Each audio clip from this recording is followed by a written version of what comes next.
सौर पुराण में देखिए है एक वचन, ना सद्रूपा न सद्रूपा माया नैव उभयात्मिका सदसभ्याम अनिर्वाच्या मिथ्या भूता सनातनी। ये प्रकृति के विषय में, माया के विषय में दिया गया है। ना असद रूपा, असद भी नहीं है। असद का मतलब अत्यंताभाव, असद का मतलब अत्यंताभाव, जैसे आकाश का फूल का अत्यंताभाव है। तो कह रहे हैं कि ये जो माया है न असद रूपा,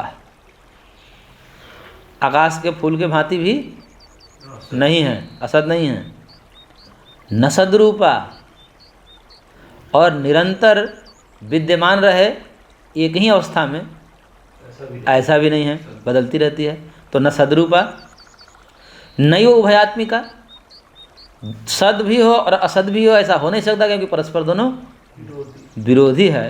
तो फिर क्या कहना पड़ेगा, सद असदभ्याम अनिर्वाच्य, सद और असद से विलक्षण अनिर्वचनीय है, कहा नहीं जा सकता।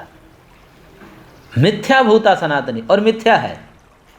देखो यहाँ पर कह रहे हैं बौद्ध कि देखो यह मिथ्या कहा है, माया को क्या कहा गया है, न सद है न असद है, न सद असद उभयात्मिका है, अपितु सद असद विलक्षण अनिर्वचनीय मिथ्या भूता सनातनी। सनातन है लेकिन मिथ्या भूता है। लीजिए अब क्या करेंगे, इत्यादि सौरादि वाक्यानाम त्वयम् अर्थः। इस शास्त्र वचन का तो ये अर्थ है, इसका अर्थ समझा रहे हैं। विकार जननीम मायाम अष्ट रूपाम अजाम ध्रुवाम, शुलिकोपनिषद का वचन है। विकार जननीम मायाम अष्ट रूपाम अजाम ध्रुवाम, ये विकार जननी जो माया है, अष्ट विकारों को उत्पन्न करती है ना माया, अहंकार आदि, महतत्व आदि, जो 8 रूपों में माया जो उत्पन्न करती है, अजाम ध्रुवाम, अजा है, ध्रुव है। इत्यादि श्रुति सिद्धा मायाख्या प्रकृति ही परमार्थ सती न भवति पूर्व विकार रूप ही प्रतिक्षणम अपायात।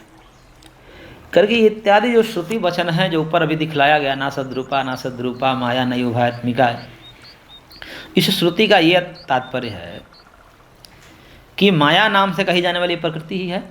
माया कहिए अर्थात प्रकृति कहिए, एक ही बात है। इसमें ये कहा गया है कि परमार्थ सती न भवति। परमार्थ का मतलब कि सद्रूप जो कहा गया ना ऊपर, न असद्रूपा न सद्रूपा, तो न सद्रूपा का मतलब ये हो गया कि ये परमार्थ होती हुई नहीं है, पारमार्थिक रूप से, पारमार्थिक सत्ता इसकी नहीं है। पारमार्थिक सत्ता का मतलब कुटस्थ नित्य नहीं है। कुटस्थ नित्य मतलब अविकृत होकर के रहे सदा, ऐसी प्रकृति नहीं है। जैसे पुरुष है, पुरुष अविकृत होता हुआ रहता है, तटस्थ नहीं, कुटस्थ। तटस्थ का अलग अर्थ हो जाएगा, कुटस्थ का अलग अर्थ हो जाएगा, तटस्थ और कुटस्थ का अर्थ बताएंगे। अभी हमको विषयांतर मत करिए, अभी जो हम लाइन पर हैं उसको बोलने दीजिए।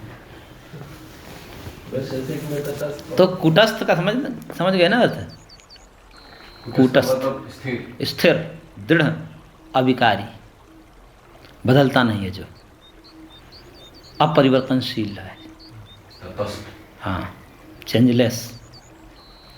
तो इस प्रकार से वो नहीं है।